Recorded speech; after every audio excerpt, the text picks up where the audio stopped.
What's going on, guys? This is Psyche and welcome to my channel where I make educational videos on Identity V. Today we are going to be going over how to rescue from every hunter, every single one, no matter who you're playing as. Obviously you'll have some advantages playing a rescue character, but in general these tips will apply to most survivors.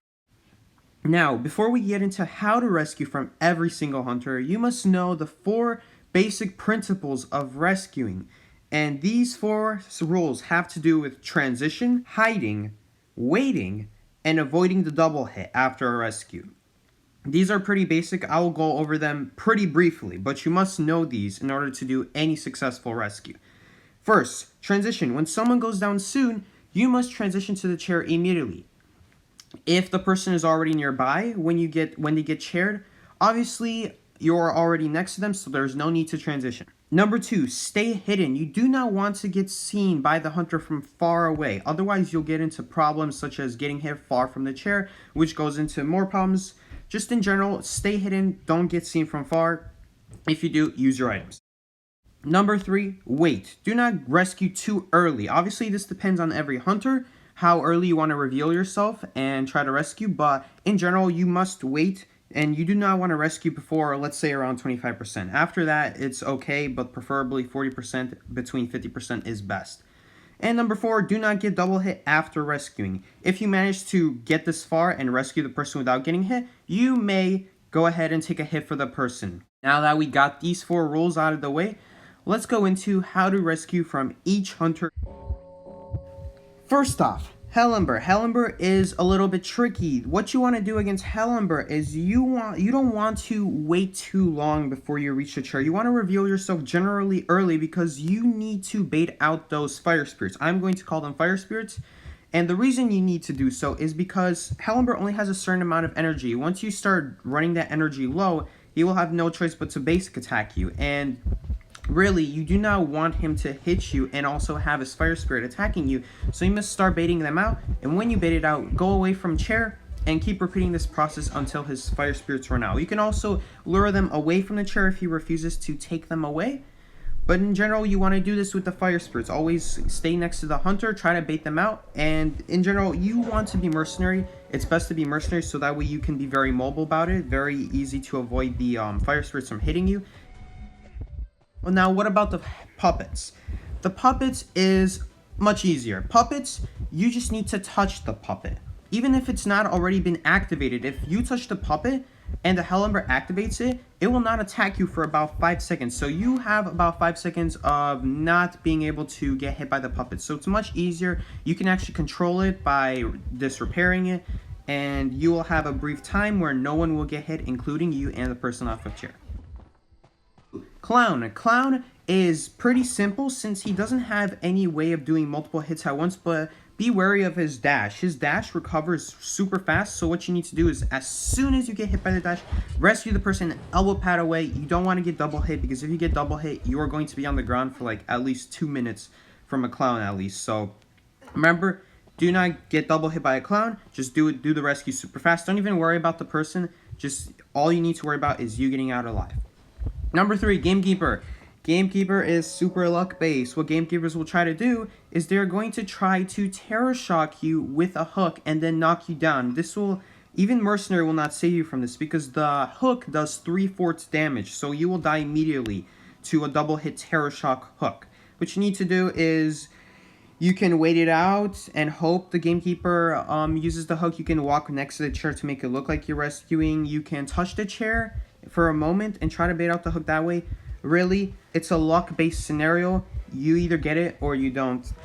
Not much I can tell you there, but once you do bait out the hook, just wait out the terror shock from his basic attack. Just be patient with it. Don't rescue immediately, but you don't want to wait too long either.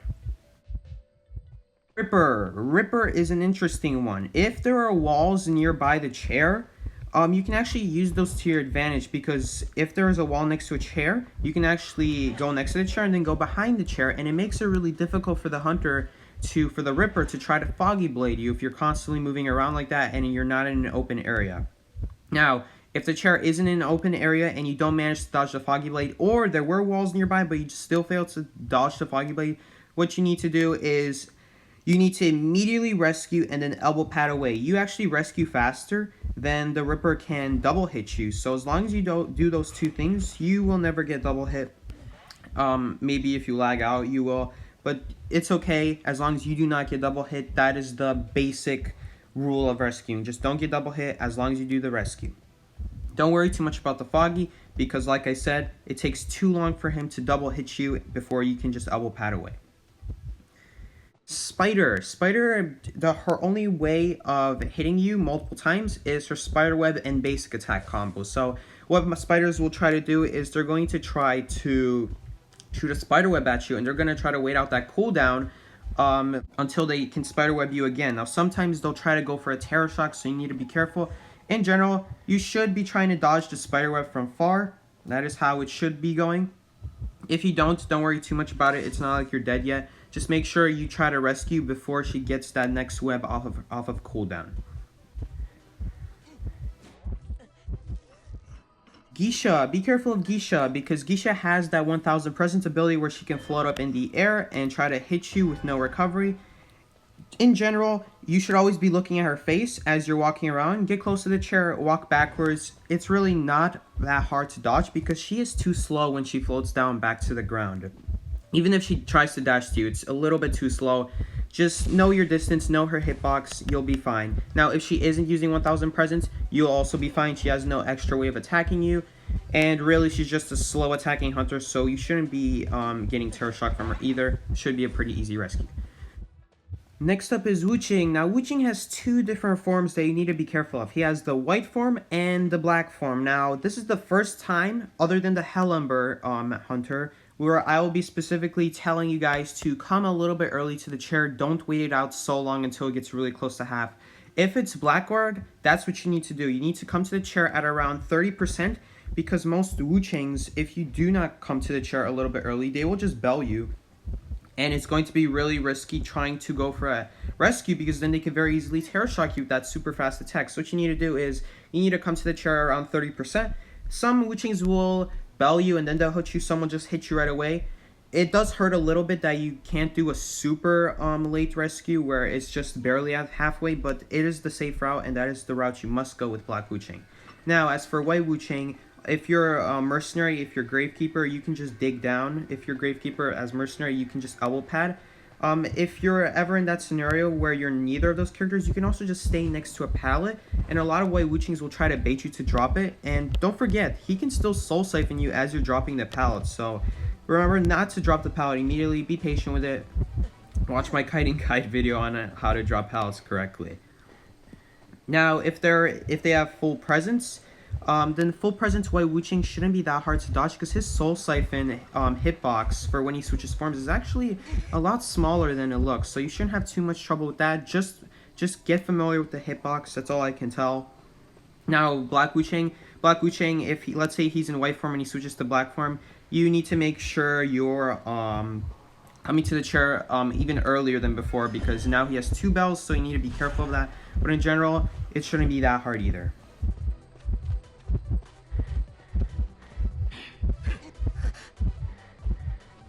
Next up is Photographer. Photographer can't really do anything because he only has one form of attack. That one form of attack is also very slow, so he shouldn't be able to terror shock you as long as you have good reflexes. Just get to the chair, take the hit, even try to make him hit the chair because he has actually a really large hitbox that's very easy to hit the chair with.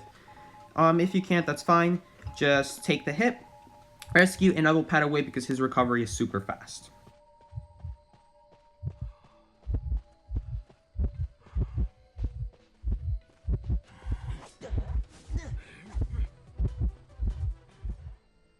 Mad Eyes. Mad Eyes is the third hunter where I will recommend to come to the chair a little bit earlier. Not even a little bit. You need to be at the chair already as soon as they are putting someone on chair. And the reason is the Mad Eyes is going to constantly keep putting walls every time you get close to the chair. So what you need to do is same trick as with the Ember, how you're getting close to the hunter to try to bait out his ability.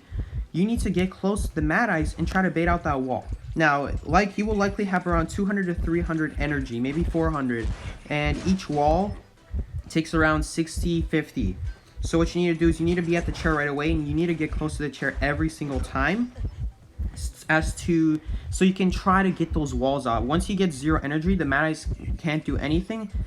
He'll just have to go for the basic attack, and there will be no walls blocking your way.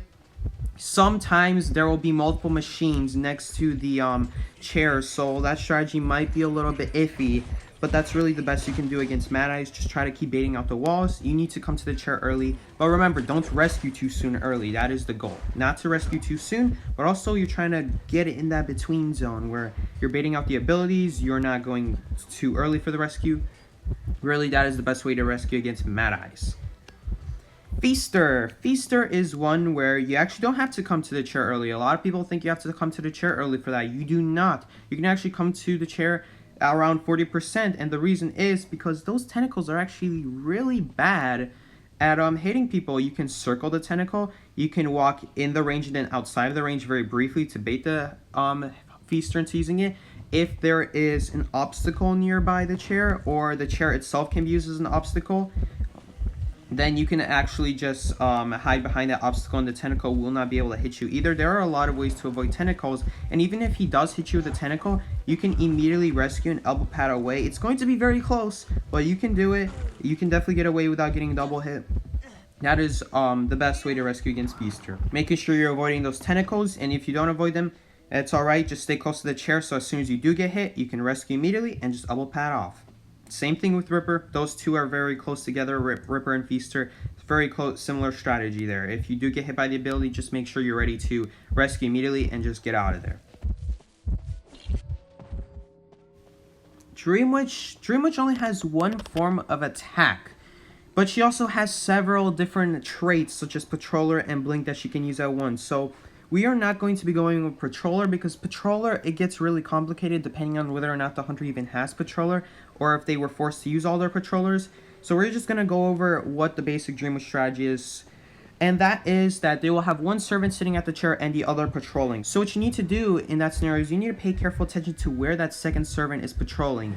If you're a mercenary or gravekeeper, this will make this process much easier because you can just elbow pat past them or shovel through them and it will be just fine.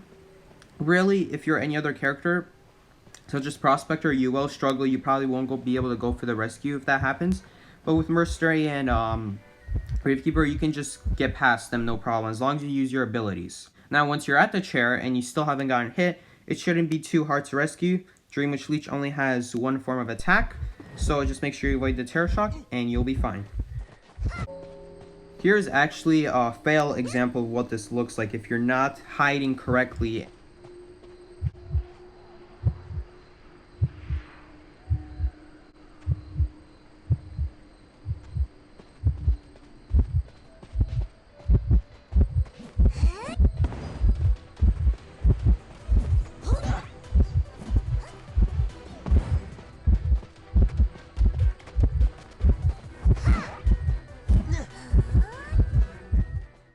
Next up is Axe Boy. So Axe Boy, this might actually surprise you guys, but as soon as someone goes down, you should not be transitioning immediately. You should immediately start breaking a tree. So let's say you are decoding a cipher. If there's a tree next to your cipher that you're decoding, and it requires you to leave the tree to get to the chair, then you must first break that tree, because you don't want a soul flying around you when you're heading to the chair. That would be very bad. It increases the chances of you getting hit by a fireball dramatically, so just make sure you destroy it. As soon as the person gets knocked down, just start destroying it. You'll have plenty of time. You can use an elbow pad, don't worry about it. And that makes it actually so much more difficult for the Axe Boy to hit you with the fireball, because the fireballs next to the chairs are way too far to hit you. They're just not reliable. Now, once you reach the chair against Axe Boy, you want to take a careful look at where the hunter is and where the soul is, because what you want to be paying attention to is you don't want to be in between the hunter and the soul at the same time, because then the Axe Boy is going to activate his flame and he's going to hit you. What you want to do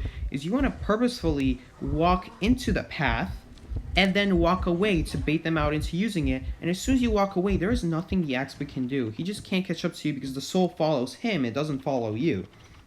So it makes it very easy to dodge, and once you bait it out, you should be good to go.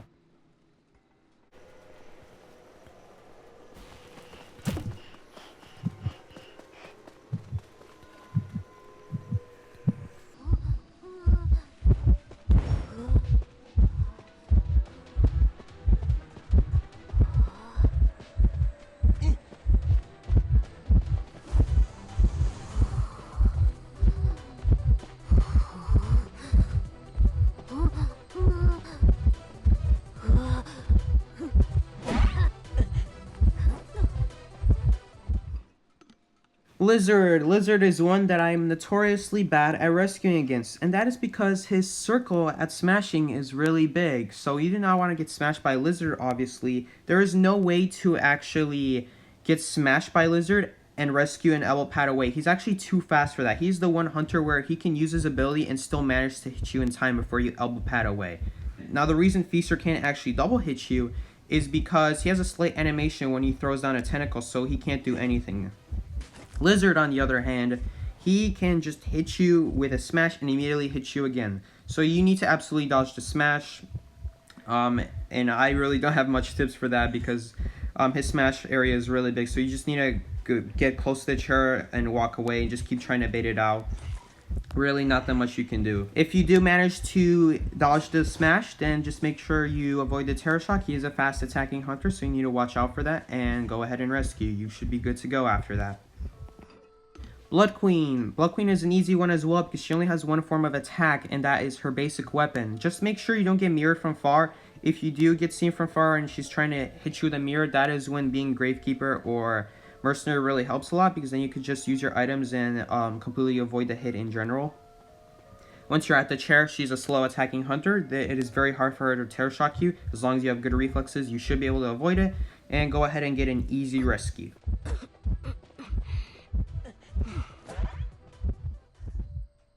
Now Penguin, Guard 26 Bonbon, this is a very hard hunter to rescue from, so don't beat yourself too much if you do get double hit. However, there are some tricks as to not get double hit from Penguin. Now, the first one is you need to be able to transition to the chair immediately. That is very important because the reason is you're going to be looking for an opportunity to see when the hunter walks away from the chair. This way, if they walk away from the chair, they will not even be given a chance to try to bomb chain you and combo you. But let's say they don't walk away from the chair and you're going to be forced to try to rescue from them. Now what you need to do is, let's say there are multiple different strategies, but let's say a penguin tries to chain you with bombs. They're going to hit you probably because there's going to be a lot of bombs on the ground. And then they're going to drop a couple more bombs and then they're going to basic attack you. Now, after that happens, their recovery lasts too long. The bomb actually blows up faster than their recovery can finish. So you just need to take the hit, wait out the bomb to blow up, and then just do the rescue and elbow pad away. Now, you also need to be careful of, let's say a penguin might purposefully not be chaining bombs. If they're purposefully not chaining bombs, they're going to blow up individually. So as soon as the penguin blows you up with one bomb, they're going to hit you, and as the bombs blow up, they won't actually blow up all at once, and you might actually get surprised.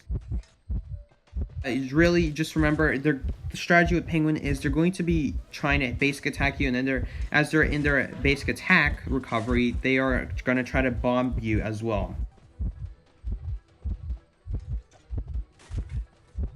And Anne is a little bit complicated. There are some things you need to know about Anne in order to know how to rescue properly against her. Now, what the strategy with Anne is going to drop her cats a few seconds after she chairs the person, even if nobody's nearby. And the reason she does this is because she can actually, when she places the cross that brings the cats back, the timer on the cats restart. And what this does is, this means that the cats will be waiting at the chair, and they're going to be around the map for like at least 20 seconds, so that when someone does come at, like, let's say the 20-second mark, they're going to try to hit you, and they're going to, after they hit you, they're going to be next to the chair with the cats. So as soon as you try to rescue, you're going to touch the cats, and you're going to get stunned. Now that is not what you want to happen. What you need to do is you need to come to the chair very early. You need to get there as soon as possible, as soon as someone gets knocked down, so that way you can bait out the cats as soon as possible. Now, as they're waiting to put their cross down, you actually want to bait out that cross. You want to force them to put it down as soon as possible, so that way as soon as they do, you can just elbow pad away and just wait out the cats. And the cats will actually run out faster than the person will get to halfway on chairs, so you'll be fine as long as you wait out the cats. Another strategy you can do is you can actually purposefully grab a cat, make a cat go on you, so that way you can purposefully get stunned before she hits you. So that way it will completely negate the stun and she doesn't get any value from it. So that is another way you can rescue from Anne. Do one of these two things and you should be fine. Violinist, what you want to do is you want to come to the chair at around 25%. You don't want to wait too long, but you also don't want to wait too, you don't want to come to the chair too early either, because what you want to do is you need to bait out that first no. As soon as you see the hunter drop the first note, it takes 5 seconds for it to disappear. They also only have 5 seconds to place a second note, and if you walk away from the chair, that makes it so much harder to try to hit you. They basically have no chance to hit you with that second note if you just walk away as soon as you get close to the chair. Now, all you have to do is wait out those 5 seconds, and because you came to the chair at around 25%, you will be saving at around 35%, 40%, and that is the optimal time to rescue. Make sure you rescue before that cooldown runs out, so that way you can secure yourself a rescue without both getting hit.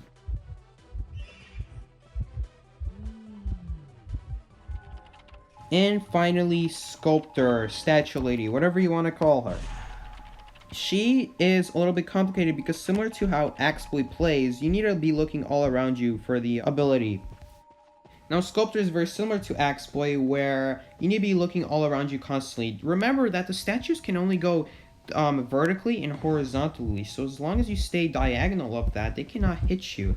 Now, another thing you can do is you can just make sure you're constantly moving around, always looking around you, and you want to come to the chair at around 20%, 25%, because you want to bait out all those statues. You need to bait out the statues. The statue lady will have about 5 or 4 statues ready for you, so you need to make sure you are avoiding them. If you get hit by one, that's alright, as long as you don't get terror shocked. You're good to go. Just make sure you're looking all around you, constantly moving, never be perpendicular or parallel with the hunter. You want to try to be in the diagonal zone where statues cannot hit you. Now, if she's at full presence, I really don't have much to tell you. The statues move too quickly to dodge them. The best you can do is hide behind objects, because the statues break on objects. So what you want to do is, same thing with Ripper, you want to be going in front of walls and then hiding behind them constantly. The problem is with this is Statue Lady can put statues behind you and they'll hit you from behind. Really, in general, if she has her full presence, it might not be even a good idea to rescue if you're not going to win the game in the first place. If you're just going to need to go for the tie, just don't even rescue the person if she has full presence. That is every hunter in a nutshell, in a very rough nutshell. There is a lot of things each hunter can do, and I know there's a lot of info to take, but the more you go against specific hunters, the more you will be accustomed to what to do against each one. Now, with these tips, you'll be able to know what to do. The problem is now being able to do it. Once you learn how to do it, you should have no problem at doing each of these rescues as flawlessly as I do. Thank you guys so much for listening to this video, and I hope to see you do better rescues in Rank Match.